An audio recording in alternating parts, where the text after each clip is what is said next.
University in Chicago, they did a study on how music influences your actions, how productive you are, and it showed that the more positive music you play, the more productive and happier you seem to be.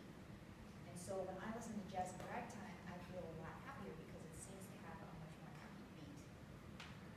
And as memories fade and I grow older, my grandpa played a lot of music when I was younger, the music still stays.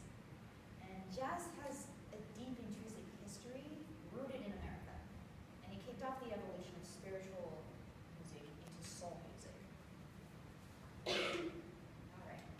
So during the 19th century, African slaves, they were brought over. It was a really bad time, but during their free days, they would have dance and song moments at the Congo Square. This first full African ritual where they would have an elder come play out a beat on the bongo, or on the Congo drums. And they would all celebrate, and they would have loud, festive music and fervor and energy, and it would surprise the locals because they didn't celebrate music like that. And it was the first full African ritual with first-hand accounts recorded in America, in the New World, in New Orleans. And they mixed religious prayers with strong irregular beats, unlike the common classical beats, like in Baroque music or 4/4 time. And the beat became a mix of Spanish and African beats. It was influenced by Spanish settlers as well, because obviously they were over on our side of the map a long time before the English settlers came in. And it molded to become the African American jazz that pretty much became jazz as we know it today.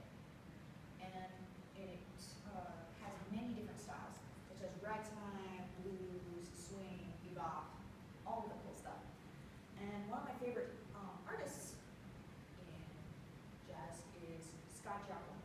He was one of the key ones. He wrote Maple Leaf Rag in New Orleans, because during that time period, all of the famous jazz musicians lived in little apartments above whorehouses and bars and all that, and they would just play music down there, and it became so lively, and the beat would be so hypnotic that everybody just wanted to see what was up. And so pianists got their start that way, making jazz.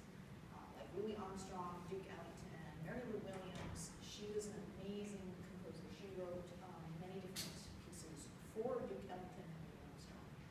Dizzy Gillespie, and Scott Joplin pretty much forwarded the whole ragtime event. Which brought along to me asking, while I was listening to all this as a kid, why is it so powerful? Why does it resonate so much? So obviously, the only person I could ask in my family was the other pianist in my family, my grandfather.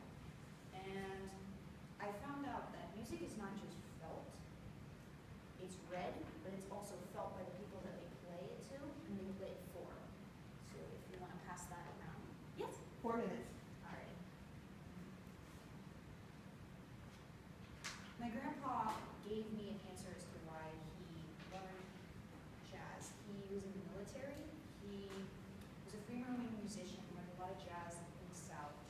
And when he became part of the military, he had to lose that part of him.